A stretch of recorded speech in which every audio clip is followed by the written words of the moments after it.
Hello and welcome to the Climbing Daily Friday Gear Show. Now, adding Pro to the title of something doesn't necessarily make it good. I mean, think of a Fiat Panda Pro. That doesn't mean you're going to do a hot lap of Monza in it, but with the new 510 Anasazi Pro, they have breathed some new life into an old warrior. They've given it a new sword and shield and sent it out to battle to play with the big boy climbing shoes.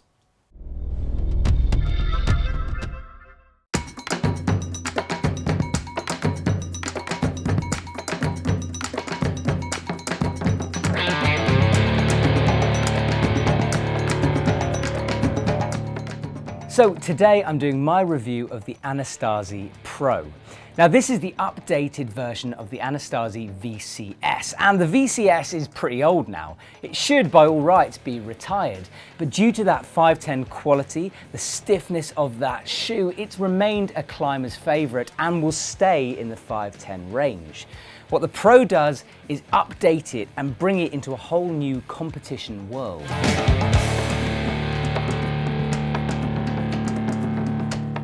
Pro climbers such as Shauna Coxey took that VCS model and started to change it. They modded it. They bastardized it by sticking on rubber on the front, creating a surface for toe hooks. They took the VCS and brought it to competition status. And 510 saw this, and instead of getting kind of cross, they stole their idea and improved it. So they added the toe patch to the Pro model.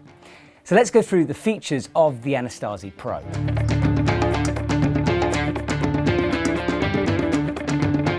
There's a flat profile to the whole shoe, as you can see, and combined with the Stealth C4 rubber, it means it's incredibly stiff. Think about it a lot like a horseshoe. You sort of wodge it onto a little hold and the whole shoe will support and stay flat, therefore giving you extra power on those small edges. The rubber is Stealth C4, which I've championed for so many years. I genuinely think it's excellent. It's fantastic at edging, and when it breaks in a little bit, the unleashing of the smearing potential of this shoe is quite spectacular.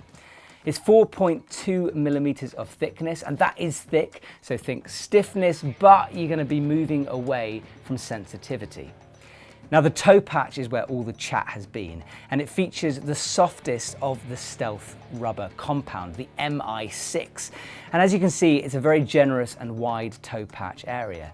Now despite that toe patch rubber being soft, I've used these shoes for quite a few months now and I haven't managed to scuff them up or damage them at all, so the build quality is still high. The shoe is made with synthetic material, and that combined with a molded toe patch means this thing is not going to stretch very much. Older 510 models would kind of go almost a size up and down, but this thing is going to remain pretty much the same as when it comes out of the box. It will break in and ease a little bit, but we'll talk about that in a sec. The Velcro system has been tweaked. It now uses a different and better material, which is a good thing because I used to go through that little strap section in my old VCSs. The tongue has been padded out and is more comfortable, but all of this synthetic and that area of the shoe is very breathable, so you're not going to sweat in a hot gym. 510 have tweaked the heel of this shoe and adjusted the tension on it. So if you think of the VCS as the softest shoe and the Blanco as the most aggressive, stiff shoe, this falls in between. So it's stiff, offers support, but isn't as ridiculously rigid as that Blanco. And the heel is an interesting area because I don't know about you guys, but that original VCS, I honestly think it was one of the worst heels I've ever put on my foot. It was baggy, weird, there was loads of extra material and you couldn't do anything with it. All that bag was meant to hook onto a hold and help you up, but the reality was it was just flappy. And I know this isn't just me, this is one of those things that VCS wearers used to sit in pubs and shake their heads ruefully about. Now 510 have adjusted that with this shoe and the heel does feel better. And it's to do with that heel tension that's there, which is now there, and just the way the whole heel has been changed and tweaked. They're small adjustments, but they do make a big difference. Okay, so that's the features of the shoe. What do I think of it? So first off, it amazes me that people are actually using this shoe on the competition circuit. I mean, it's the complete opposite of the trend that we've been seeing. Think downturned and soft models, so Mad Rock Drone or the Scarpa Furia. These things are super floppy and malleable and bendy, and this is just the complete opposite. It doesn't make any sense. It's not downturned, it's not aggressive. And look, I know Shauna Coxey has been rocking this for a while, and obviously she's got some credentials behind her, but I just can't see this shoe being used in that arena. Now, straight out of the box, they are very, very stiff. I put them on and was like, oh my God, it's just a Velcro Blanco version. This is gonna take forever, it's gonna be super stiff, but you've got to persevere, you've got to bear with it. The first couple of times I took it out, and it might have coincided with me returning to sport climbing, but I just didn't trust them. I'd look down at a hold and have no idea if I was actually on it because I could feel nothing because of that stiffness, because of the fact that it was just a rigid monster at that moment. It took me a while to trust that shoe, and that trust came with it breaking in. The more you use it, it does become a bit more malleable, softer. It doesn't stretch, but something happens to the rubber. And suddenly that legendary 510 smearing ability, you can just see it. It suddenly suckers onto those tiny little ripples, and your confidence grows as the shoe breaks in.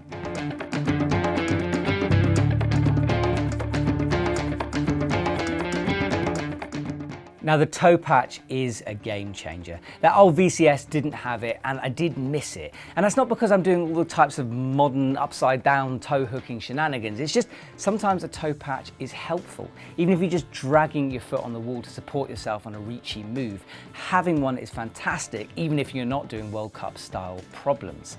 It's nice and big and generous. It's kind of that watch and go feature where you don't have to be particularly accurate, and that's what I'm looking for in a toe patch. So big improvement, 510, nice one. Now, the heel that's meant to be changed, it's sort of half changed. It is a lot better, and trust me, it couldn't get a lot worse. It wraps around my heel now, and it feels so good compared to that old model. It's supportive, it does the right things, and there's not that excess of material. Yes, it's not the best heel hooking shoe in the world, and to me that actually doesn't matter because of what I use this shoe for, but I'll explain more of that in a sec.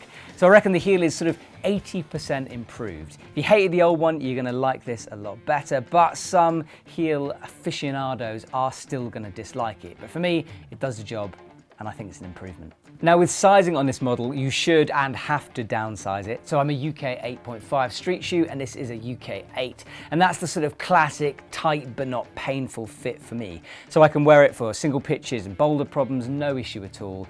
But I wouldn't really want to take it on a big multi-pitch. For that, I'd probably want to go for my street shoe size.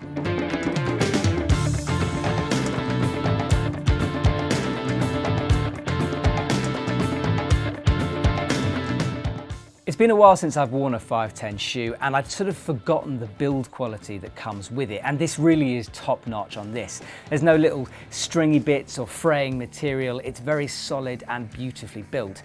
I was concerned that because 510 have started coming into the Adidas world and they've moved factories, that perhaps the quality would drop, but I've seen no evidence of that within this shoe. I've been wearing it for months. There's no real wear and tear apart from the usual climbing shoe stuff, so build quality, top notch from 510. It's an excellent edging shoe, and living in Chamonix, having the Arve Valley and all that limestone climbing just down the road from me, it is excellent for that, and I've been using it on lots of single pitch sport routes. Can't fault the edging and can't fault the smearing so far, although I've yet to have it on the gritstone. If you like a sensitive shoe, this is not for you. If you're dying to get your hand on one of those Scarpa Airs, for example, then you might want to move away from the 510. This thing is just going to be too stiff for what you're looking for. So that's the shoe. Here's my bugbear with it, and that is I just don't think it's a competition shoe. I honestly don't. I almost think it's like 510 have missold this. I think it will suit some people. People who love climbing in the high angle, for example, are going to be right at home with the stiffness. But for this to be a proper indoor competition shoe, it needs to be about that kind of degrees. It's just too flat. But that failing is, in my opinion, what makes it excellent. Because forget the competition thing. I mean, yes, it works fantastically indoors, but this is an high, all-round all-rounder. It just does everything fantastically. Trad climbing, it offers that support to your foot and that confidence. Sport climbing, it's aggressive enough with that stiffness with the 510 Stealth to allow you to stand on the smallest little footholds. Out here in Chamonix, on the limestone, back in the UK at Raven Tour, this is going to do it for you. So as a one shoe to put in your bag, this is nailing it. I have a feeling that 510 added Pro to this model because of that Shauna Coxey influence and because of the fact it's sort of sexy at the moment. Indoor competition climbing is hot, and that's what you're seeing a lot of. It's kind of less cool to be like, this is a fantastic all-round sport climbing shoe. And that's where I think it excels. So as long as you're not thinking this is a super soft, overhanging machine, then you're going to be impressed with the 510 Pro. That toe box, the upgraded features, takes it from a normal model, let's say the Scarpa Vapor V for example, and it just adds a little extra element. It adds that pro level to that shoe. So take this in your bag for most things, ignore it for competition, and I really think that you've got a wonderful all-round shoe, and you just can't get away from that stealth rubber. Stealth's where it's at, people. So that's my review of the 510 Pro. I've really enjoyed this shoe and it's still in my bag for certain things. I wouldn't be taking it on sandstone or perhaps some gritstone bouldering, but you already know this. It's not soft enough, it's not smeary enough, although the smear is pretty good if you need it. So there you go, that's my opinion. Let me know what you think. This shoe has been out for a while now, maybe about a year on the market, so people will have used it. So do comment below and let others know what you think, especially with that heel issue, because I am aware that my heels are rather unique and what I feel about heels might not be what you feel about heels. That's it for this week. Thank you for watching. Thank you for watching all week, and I'll see you soon.